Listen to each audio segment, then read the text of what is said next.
I want to pray, everybody standing. I get joy out of going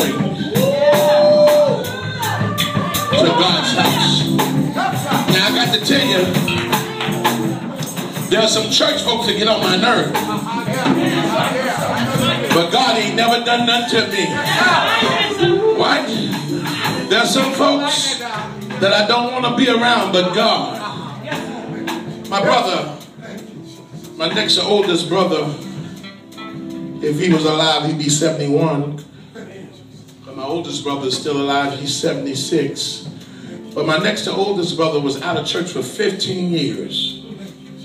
He had left church and hadn't been in church for 15 years because church hurt. Now you do know there ain't no hurt like church hurt. Can't nobody lie on you like church people can. They look like sometimes they're anointed to make up things on you. But my brother Reginald stayed out of church for 15, 16 years. He didn't go to nobody's church because he got hurt. And every year, thank God, a year before he died in his sleep, massive heart attack. But a year before he died, he got back into the church. And I thank God for that. But my brother would not go to church because he had hurt. And I noticed the last conversation we had before he got back in the church was that he would never go into church. And I said, why?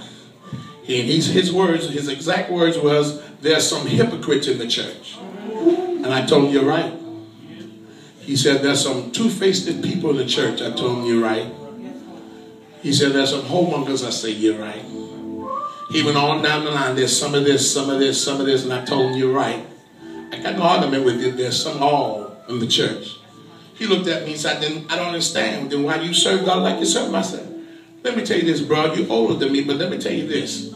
I made up in my mind a long time ago that I'd rather be in the church with some of the hypocrites than die and go to hell with them all.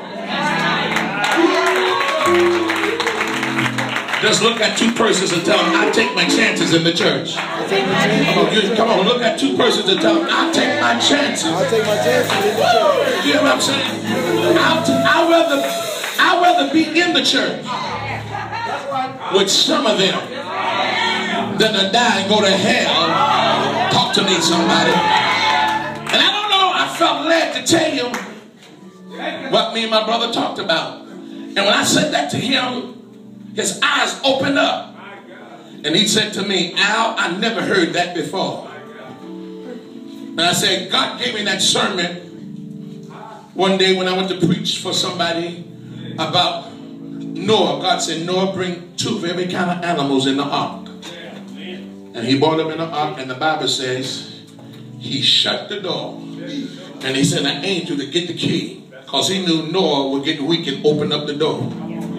But they were there for 40 days and 40 nights. Can you imagine the smell that was in the ark? 40 days, 40 nights, door shut, window shut. Can you imagine what it smelled like? But Noah realized one thing. If I open this door, I'll be in trouble. But as long as the door is locked, there's safety in the ark. And that's all I want to tell somebody. I know it smells in church sometimes. I know stuff that folks do to you, and don't tell me that God won't go beyond the stink. Because he knows how to go beyond the stink. Because all of us had some stinking ways. But isn't it good to know when people and your family gave up on you? My God, Jesus. God never, look at somebody and say, God never gave up on me. God never gave up. Never gave up on me. Even when I gave up on him. He never. Did you hear what I'm telling you? I don't know who I'm here to talk to today, but I come to tell somebody, stay in the church. You got enough reasons not to come back because of what they said. Because what people talk the most about is what they know the least about. I'm in this house tonight, it's crying. But I just made up in my mind, I'm staying. Because the bottom line, if I leave God now, who's going to heal my body when I get sick? I had more to preach. I just stopped preaching. I just stopped preaching. But if I left God now, who's going to make a way for me now? Yeah. If I left God, who's going to take care of my needs? If I left God, because you do know God is not in favor of a backwards move. Yes. That's right. I want to just tell you, I don't care what they say. Thank you, Lord. I'll take my chances Yeah. in the church. I'd rather be in it with some of them than to die and go to hell. But I just made up in my mind. Ain't nothing you can do to me make me leave God. I don't care if I got to preach 2 persons. Ain't nothing that you can do to me to make me turn my back on God. He's been with me all the way. Don't you? I say He's been with me all. Talk to me, somebody. Forget the denomination. I'm talking about God has been with me. Yeah. I can never leave Him. I can never turn my back on Him. And if you don't remember nothing else, I'll tell you, remember this, it pays to serve Jesus. Amen. I'm out of here. You don't believe that? Did you hear what I'm saying? I say it pays to Lord God, I wish I had 5. I said it pays. I hear you over there. I hear you. I don't know who you are, but I hear you. All I want to tell you, if you don't remember nothing else this preacher tell you, it pays to serve Jesus. Sometimes I ask myself, is God in all of this?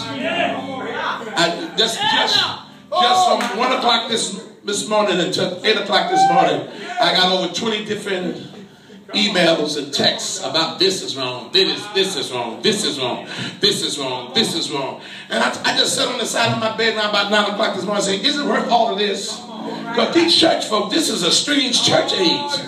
These Negroes are crazy. They'll make you hurt them. They'll make you punch them out. I had sometimes, you know that's something I'm trying to tell you.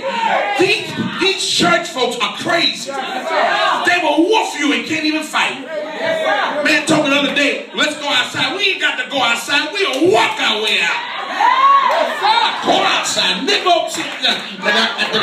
God to help me. Help me.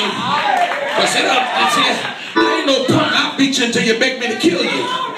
You must be out of your mind. All this woofing. I ain't take that off of nobody on the streets. But they keep woofing you like you're afraid of them. Don't take my kindness for weakness. And you know, God is amazing. I'm a pro right now, but God is amazing. Sometimes God won't even let what people say to you register to your mind until you get home. And when you get all the way home, you say, is that what they said? You ready to go back to it. You tell me about these folks and say, they're crazy. I looked at myself. I had to say to the Holy Ghost a couple of months ago, thank you for that. I didn't know they said that until I got home. And when I got home, I said, I got so mad. I called myself stupid. I said, stupid thing. I didn't know what they meant. God didn't let me. It didn't register until I got home and the church was closed. Because people say all kinds of stuff to you because you're humble. And because you know if you handle things in your own way, God will get you. And I don't want to get whooped by God. Yeah, so, but you get mad when these people all just say, oh, I said, is that what he said to me? I called all 3 of my secretaries. You got a number on him? Do you got an address? So get a number. I want to go to his house. Because you don't know who he's talking to. And they got a nurse and you're a preacher. And I do funerals. I do funerals. A man came in the church. A man came in my church 3 years ago, went to beat his wife. I said, you can't beat your wife in church. I beat her everywhere. I said, no, sir. Now, if she come home and let you beat her, that's up to her. But you can't come to this church and beat your wife. That's right. I'll beat you. I said, okay. But you can't come to church on a Sunday morning All security guard acts like they were busy. I don't really need no security guard.